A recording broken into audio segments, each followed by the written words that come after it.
Bonjour et bienvenue à tous dans cette nouvelle vidéo de la chaîne YouFood. Je suis ravi de vous retrouver. Aujourd'hui, on va parler des allergies alimentaires afin d'expliquer leurs mécanismes, les enjeux que cela recouvre en tant que professionnel des métiers de bouche, et vous allez voir qu'il y a un intérêt direct à maîtriser ces notions afin d'aborder des notions plus avancées qui vous permettront d'obtenir un avantage concurrentiel. Tout d'abord, il existe des différences fondamentales entre plusieurs phénomènes. D'une part, les allergies alimentaires, les intolérances et le choix personnel de manger ou non certains aliments. Si vous voulez plus d'informations sur les intolérances alimentaires et notamment la différence avec les allergies, je vous invite à consulter mon autre vidéo qui traite de ce sujet. Dans tous les cas, une allergie alimentaire peut avoir des effets graves et n'est ni un effet de mode ni un choix de la personne. Alors concrètement, c'est quoi une allergie alimentaire? L'allergie est avant tout une réponse excessive du système immunitaire au contact d'un corps extérieur que l'on appelle allergène. Les allergies peuvent être aériennes, comme par exemple les allergies au pollen ou aux poils d'animaux, en réaction à un médicament, ou alimentaires en réaction à un aliment. C'est de ce dernier cas dont nous allons parler aujourd'hui. La réaction d'allergie alimentaire est provoquée par le contact avec un allergène, qui est en général une protéine alimentaire. Selon les cas, la réaction allergique peut être plus ou moins importante selon la dose d'allergène ingérée par la personne. La dose minimale de réaction pouvant être infime et invisible à l'œil nu. Cela impose donc l'éviction la plus totale de toutes les contaminations croisées en cuisine. Si vous n'êtes pas encore au point sur ce qu'est une contamination croisée, je vous invite à regarder ma vidéo qui traite de ce point. C'est un des sujets majeurs dans la gestion des allergies dans la restauration.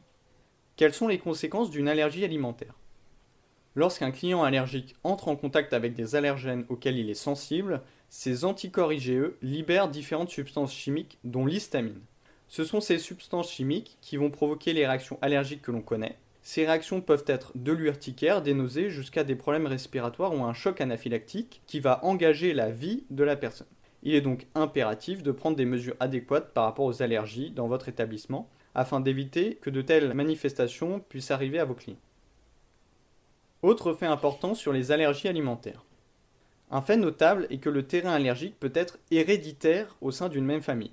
On parle alors de terrain atopique. Il est donc possible qu'une famille venant de votre établissement compte plusieurs membres ayant des allergies alimentaires. Allergies qui peuvent être différentes. Par exemple, un parent allergique aux poissons et l'enfant aux fruits à coque.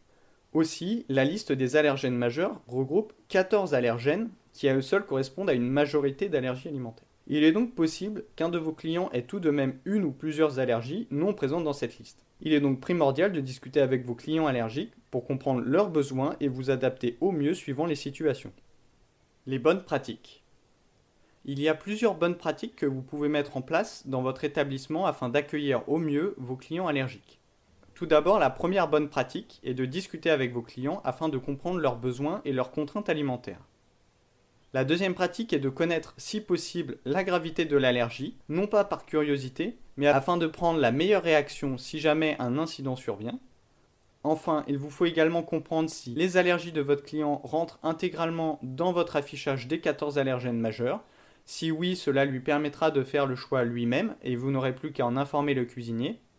Autrement, si ces allergies ne rentrent pas entièrement dans l'affichage des allergènes majeurs, il vous faudra lui proposer un menu personnalisé.